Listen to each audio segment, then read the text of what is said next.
राधे राधे मेरे प्यारे भाइयों बहनों माताओं व बंधुओं, संस्कार की बातें चैनल में आपका स्वागत है। बंधुओं, आज मैं आपको सुना रही हूँ 11 माता की कथा। बंधुओं, आज आषाढ़ मास के कृष्ण पक्ष की योगिनी एकादशी है और जो मनुष्य योगिनी एकादशी के दिन एकादशी माता की कथा को सुनेंगे, माँ एकादशी उन्हें मनोवांछित वरदान प्रदान करेंगी। बंधुओं, आप सभी जानते हैं एकादशी माता का प्रादुर्भाव भगवान विष्णु से हुआ है। बंधुओं, भगवान विष्णु ने स्वयं एकादशी माता को वरदान दिया, जो एकादशी के दिन तुम्हारी पूजा करेगा, तुम्हारा व्रत करेगा, मैं उसे मनोवांछित वरदान दूंगा। सो बंधुओं, एकादशी के दिन एकादशी माता की कथा को अवश्य सुने और मनोवांछित वरदान प्राप्त करें। बंधुओं, यदि आपने YouTube चैनल संस्कार की बातें अब तक सब्सक्राइब नहीं किया तो जरूर करें और बेल आइकन दबाना ना भूलें, ताकि आपको हमारी आने वाली सभी वीडियोस की जानकारी सबसे पहले हो सके। बोलो एकादशी माता की जय हो, विष्णु भगवान की जय हो। एक बार एक राजा के 2 बेटियां थी। छोटी बेटी एकादशी का व्रत किया करती थी। हर कोई छोटी बेटी की प्रशंसा किया करता था और बड़ी बहन छोटी बहन से ईर्ष्या करती थी। एक बार पड़ोसी राजा का बेटा बड़ी बेटी को देखने आया, लेकिन उसे बड़ी बेटी की जगह छोटी बेटी पसंद आ गई। राजा की छोटी बेटी अब बड़ी बहन छोटी बहन से और भी चिढ़ने लगती है। वह छोटी बहन को मारने के नए नए तरीके अपनाती रहती है। एक बार वह लड्डू में जहर मिलाकर उसे खिलाने की कोशिश करती है और एक बार वह मटके में जहरीला सांप रखकर छोटी बहन के कमरे में रख देती है। एक बार छोटी बहन को पनघट पर पानी भरने के लिए ले जाती है और धोखे से कुएं में धक्का दे देती है, पर हर बार 11 माता उसे बचा लेती है, क्योंकि वह 11 माता के व्रत किया करती थी। बड़ी बहन बहुत परेशान हो गई कि यह तो किसी भी तरह नहीं मरती। तब एक दिन बड़ी बहन छोटी बहन से बोली, मेरी प्यारी बहन, भगवान ने हम सब की मृत्यु किसी न किसी तरह लिखी है। क्या तुम्हें पता है कि तुम्हारी मृत्यु कैसे होगी? बड़ी बहन बहुत सीधी थी, छोटी बहन बहुत सीधी थी। वह बोली, मेरी मृत्यु मेरे पालतू तोते व तोते के गले में जो हार है उसमें अटकी हुई है। यदि कोई मेरे तोते को मारकर उस हार को लेकर पहन ले तो मैं मूर्छित हो जाऊंगी, और फिर उस हार को उतार कर कहीं रख दे तो मैं जीवित हो जाऊंगी। उस रात छोटी बहन अपने पिता के पास गई और बोली, पिताजी, मुझे शक है, यदि मैं मर जाऊं तो आप मुझे जलाना नहीं, आप मुझे हमारे पुराने महल के कुएं के पास झोपड़ी बनाकर खाट पर सुला देना। राजा बोले, बेटी, तुम ऐसा क्यों बोल रही हो? 2-3 दिन बाद तो तुम्हारी शादी है। तब छोटी बेटी बोली, पिताजी, समय का कोई भरोसा नहीं। इस तरह शादी वाला दिन भी आ गया। शादी वाले दिन बड़ी बहन छोटी बहन के पालतू तोते को ढूंढती है, पर वह उसे कहीं नहीं मिलता। तभी दरवाजे पर बारात आ जाती है। वरमाला का कार्य संपन्न हो जाता है। फेरों की रस्म शुरू हो जाती है। उधर बड़ी बहन तोते को ढूंढ लेती है और वह उस तोते को मार देती है। वहीं छोटी बहन के 3.5 फेरे राजकुमार के साथ पूरे हो जाते हैं। तभी छोटी बहन मूर्छित होकर गिर जाती है। उधर बड़ी बहन तोते के हार को खुद पहन लेती है। तब फेरों में सभी घबरा जाते हैं। सभी बारातियों में हलचल मच जाती है कि राजकुमारी को क्या हुआ। सब डर जाते हैं। तब राजा वैद्य हकीमों को बुलाते हैं। छोटी राजकुमारी को महल में ले जाकर लिटा दिया जाता है। वैद्य और हकीम राजा से कहते हैं, राजकुमारी ना मरी है ना जीवित है, हमने ऐसा पहली बार देखा है। तब राजा उनसे कहते हैं, बाहर जाकर बोलना कि राजकुमारी बेहोश है, अभी थोड़ी देर में ठीक हो जाएगी। यदि तुम ऐसा नहीं कहोगे तो मैं तुम्हें फांसी दे दूंगा। बेचारे वैद्य हकीम राजा के कहे अनुसार बोल देते हैं। तभी बड़ी बेटी आती है और कहती है, पिताजी, मुझे छोटी बहन के मरने का बहुत दुख है।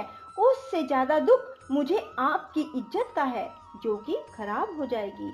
आप ऐसा करो कि मेरी शादी राजकुमार के साथ कर दो, तब सब ठीक हो जाएगा, आपकी इज्जत भी रह जाएगी। तब राजा को यही ठीक लगा और राजा ने छोटी बेटी के कपड़े पहनाकर बड़ी राजकुमारी को फेरों में बिठा दिया। पर राजकुमार ने मना कर दिया, कहा कि यह मेरी पत्नी नहीं है। मेरी पत्नी जब बोलती है तो उसके मुंह से फूल झरते हैं। लेकिन सब ने समझा बुझा कर उससे 3.5 फेरे लगवा दिए। बड़ी राजकुमारी ससुराल आई तो राजकुमार ना तो उससे बात करते थे, ना उसके हाथ से पानी पीते थे, ना ही उसके हाथ का बनाया हुआ खाना खाते थे। राजकुमार ने मन ही मन सोचा, मैं पता लगा कर रहूंगा कि मेरी पत्नी के साथ क्या हुआ। एक दिन राजकुमार दुखी मन से घोड़े पर बैठकर जा रहे थे कि घोड़ा वहीं जाकर रुका जहां राजकुमारी की अधमरी लाश को रखा गया था। राजकुमार ने मन ही मन सोचा कि घोड़ा यहाँ किस कारण से रुका है, कोई तो वजह है जो यहाँ घोड़ा रुक रहा है। तब राजकुमार घोड़े से उतरकर पुराने महल में गए। वहाँ एक चौकीदार था। राजा ने पूछा, यह महल किसका है? तब चौकीदार ने बताया कि यह महल किसका है। तब राजकुमार समझ गए कि यह पुराना महल तो उसके ससुर का ही है। वहाँ खाट पर कौन सो रहा है? राजकुमार ने चौकीदार से पूछा। तब चौकीदार कहने लगा कि यह राजा की छोटी बेटी है जो शादी वाले दिन अधमरी हो गई थी। तब राजकुमार ने कहा कि यह तो मेरी पत्नी है, इसके साथ मैंने 3.5 फेरे लिए थे। तब राजकुमार ने चौकीदार से कहा, तुम किसी को ना बताना कि मैं यहाँ आया हूँ, मैं तुम्हें मुंह मांगी रकम दूंगा। चौकीदार ने हाँ कर दी और राजकुमार खाट के पास गया और बचे हुए 3.5 फेरे खाट के साथ ले लिए। राजकुमार उस दिन वहीं पर रहा और रात को भी वहीं रहा।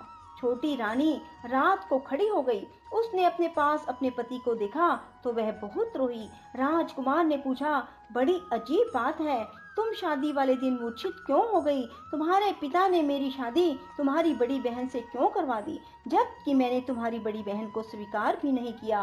तब तुम मुझे पूरी बात बताओ। तुम दिन भर तो मूर्छित थी, अब रात को जीवित कैसे हो गई, इसका भी राज बताओ। तब राजकुमारी ने अपने पति को तोते और हार वाली सारी बात बताई। यह भी बताया कि यह बात मैंने अपनी बड़ी बहन को बताई थी। एक बार मेरी बड़ी बहन ने मुझसे मेरी मृत्यु का उपाय पूछा, तब मैंने उसे पूरी बात बताई। मेरी बड़ी बहन मुझसे बहुत ईर्ष्या करती थी। उसने कई बार मुझे मारने की कोशिश की, पर ग्यारस माता ने मुझे हर बार बचा लिया। यह सब मेरी बड़ी बहन ने किया है। तोते के गले में जो हार था वह मेरी बड़ी बहन दिन में पहन लेती है और रात को उतार देती है, इसीलिए मैं दिन में मूर्छित रहती हूँ और रात को जीवित हो जाती हूँ। यदि वो हार मुझे वापस मिल जाए तो मैं हमेशा के लिए जीवित हो जाऊंगी। कोई बहन भी ऐसा कर सकती है? अब राजकुमार छोटी राजकुमारी के साथ वहीं दिन बिताने लगे।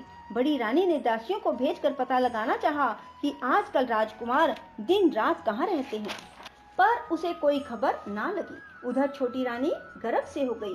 एक दिन छोटी रानी ने राजकुमार से कहा, मुझे चाहे बेटा हो या बेटी, रात में ही हो, दिन में तो मैं मूर्छित रहती हूँ। पर एक दिन राजकुमार को किसी काम से बाहर जाना पड़ा और तभी राजकुमारी प्रसव से हो गई। तब उसने ग्यारस माता को याद किया। तब ग्यारस माता स्वयं आकर उसका प्रसव करवाती है। उसके सुंदर पुत्र पैदा होता है। तभी वहां राजकुमार आ जाते हैं। उसने भी ग्यारस माता के दर्शन किए। ग्यारस माता बोली, ये मेरी परम भगत है, और बोली, जब तुम्हारा बेटा 5 वर्ष का हो जाए तब तुम इसे अपनी पत्नी का हार लाकर पहना देना। देखते ही देखते कुंवर 5 वर्ष का हो गया। बेटा युवराज 5 वर्ष का हो गया। तब राजकुमार अपने बच्चे से कहते हैं कि बेटा युवराज, तुम यहीं रहना, माँ की खाट के पास, मैं शहर से काम निपटा कर आता हूँ। तब बड़ी रानी के दास दासी राजा को वहाँ से आते हुए देख लेते हैं और बच्चे को उठवा लेते हैं। बच्चे के 2 टुकड़े कर दिए जाते हैं, एक टुकड़ा चक्की के नीचे और एक अपने पलंग के नीचे रख लेती है। तब वह ग्यारस माता को याद करती है और ग्यारस माता भीख मांगने के लिए बड़ी रानी के महल में आती है। तब बड़ी रानी अपने दास दासियों के हाथों भिक्षा भिजवा देती है, पर ग्यारस माता कहती है कि मैं तो तुम्हारी रानी के हाथों से ही भिक्षा लूंगी। तब वे जाकर उसे कहते हैं। तब बड़ी रानी खुद उसे भिक्षा देने के लिए आती है। तब ग्यारस माता बिल्ली का रूप बनाकर अंदर जाती है और उसके बच्चे के जो 2 टुकड़े होते हैं उन्हें इकट्ठा जोड़ देती है और उसमें प्राण फूंक देती है और उसे लेकर चली जाती है। राजकुमार कुंवर को लेकर महल में जाते हैं और कहते हैं, रानी, ये बच्चा मेरी दूर के रिश्ते की बहन का है। यदि तुम इसे प्यार से रखोगी तो शायद मेरा दिल भी तुम पर आ जाए। तब बड़ी रानी कुंवर को लाड प्यार से रखती है। तब एक दिन राजकुमार अपने बेटे से कहता है कि तुम अपनी मामी से हार मांग लो, हम ये हार लेकर तुम्हारी माँ के पास चलेंगे, पर ये बात अपनी मामी को मत बताना। कुंवर बोले, मामी मामी, मुझे अपना ये हार दे दो। एक बार तो रानी जवाब दे देती है, पर फिर उसे ये बात याद आती है कि जब राजकुमार ने उसे कहा था कि यदि तुम बच्चे का ध्यान रखोगी तो मेरा दिल तुम पर आ जाएगा। तब बड़ी रानी कुंवर को हार दे देती है। कुंवर उस हार को लेकर अपने पिता को देते हैं। आज हम आपके हाथ का बना हुआ खाना खाएंगे, हम आते हैं, तुम खाना तैयार करो। बड़ी रानी बहुत खुश हो जाती है कि आज मेरे पति मुझसे खुश हैं। तब राजकुमार छोटी रानी के पास जाते हैं। बड़ी रानी उधर बहुत खुश होती है। तब राजकुमार छोटी रानी को वो हार पहना देते हैं और छोटी रानी जीवित हो जाती है और महल में छोटी रानी और बच्चे को लेकर आते हैं और बड़ी रानी को अपने ससुर के यहाँ छोड़ने के लिए चले जाते हैं और उन्हें सारी बात बताते हैं। उसके ससुर भी इस बात में शर्मिंदगी महसूस करते हैं और कहते हैं, ये मेरी परवरिश में ही कुछ ना कुछ कमी रही होगी। और ग्यारस माता की कृपा से छोटी रानी के भाग जाग जाते हैं। हे ग्यारस माता, जैसे आप छोटी बेटी पर प्रसन्न हुई वैसे सब पर होना। कहते सुनते हुंकारा भरते सब पर अपनी कृपा बरसाए रखना। बोलो ग्यारस माता की जय। राधे राधे, जय श्री कृष्णा। बंधुओं, यदि आपको हमारी वीडियो पसंद आए तो इसे लाइक करें और शेयर भी जरूर करें। साथ ही हमारे चैनल को सब्सक्राइब करना ना भूलें।